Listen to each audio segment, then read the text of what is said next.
mga historians, the Philippines was even richer than Japan until 1943. And then after that, for 50 years, bumagsak ang Pilipinas, inabutan ng mga kapitbahay na bansa, hanggang ang Pilipinas ay tinaguriang one of the most corrupt countries in the world and the laughingstock and the sigma of Asia. Purihin ang Panginoon sa infinite wisdom of God,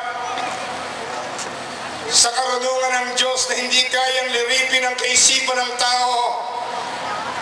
Isang lalaking walang ambisyong maging presidente, subalit anak ng dalawang dakilang magulang, the late hero of the Filipino people, Senator Ninoy Aquino, na nagbuwis ng buhay sa tarmac ng Manila International Airport, at ang kanyang ginang na naglingkod ng buong katapatan as President of the Republic of the Philippines, si Ginang Pangulong Corazon Aquino, ang kanilang kaisa-isang anak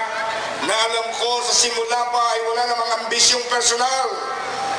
ay biglang itinakda ng kasaysayan at ng Diyos na buhay na siyang maging Pangulo ng Republika ng Pilipinas sa puntong ito ng kasaysayan ng lahing Pilipino.